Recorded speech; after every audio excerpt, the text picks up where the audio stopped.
Kamu pernah sendirian di kampus tengah malam? Tempat yang biasanya ramai itu berubah saat semua pulang, lebih hening, lebih dingin, dan lebih terasa. Tapi yang satu ini beda, karena seseorang melihat sesuatu di bawah pohon beringin. Dan sejak itu, ia tidak pernah lagi berani datang malam-malam.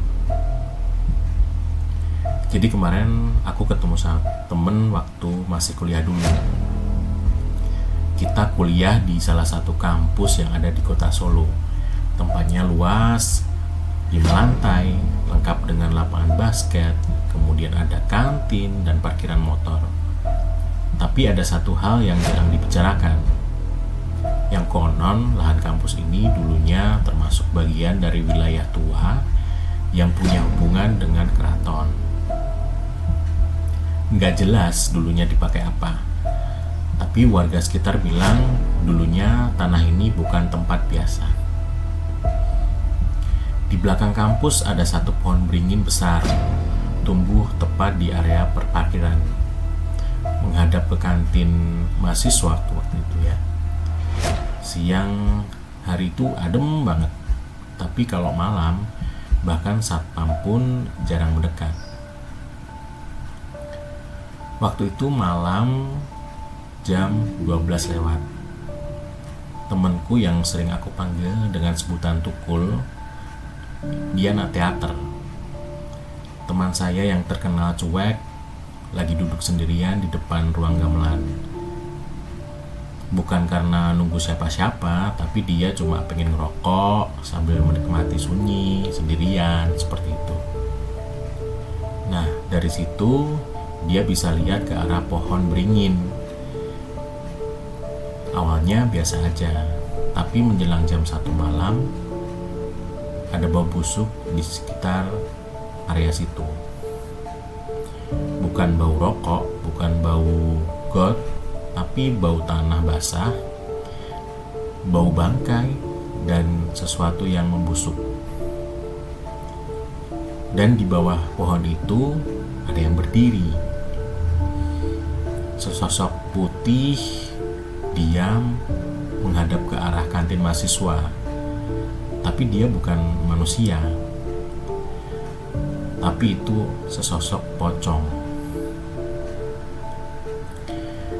Nah, kata temanku ini bukan seperti di film, ini lebih menyeramkan.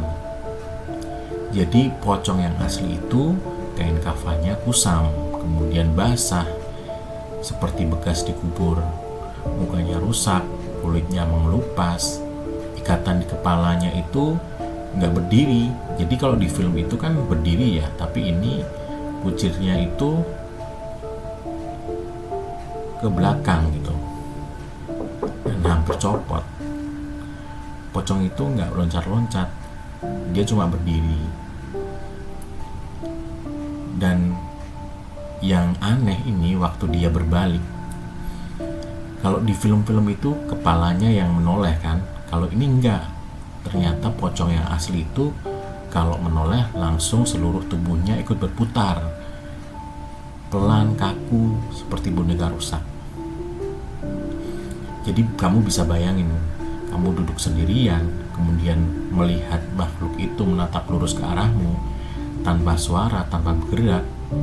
Jadi dia hanya memandang, seolah dia itu tahu kamu melihatnya. Matanya merah menyala. Dan temanku Tukul ini gak sempat berpikir. Rokoknya jatuh. Dia tuh lari langsung tanpa suara. Sejak malam itu dia gak pernah mau lagi duduk di dekat ruang gamelan. Dan pohon itu masih ada sampai sekarang di tempat yang sama. Dan katanya setiap jam 1 malam kadang ada yang berdiri di bawahnya, menunggu siapa yang berani melihat balik. Nah, berikut cerita yang aku dapat dari temanku waktu kuliah dulu. Jadi dia cerita kalau pada malam itu dia ketemu dengan pocong yang memang bentuknya nggak seperti dia lihat di film, tapi beda ternyata, lebih menyeramkan.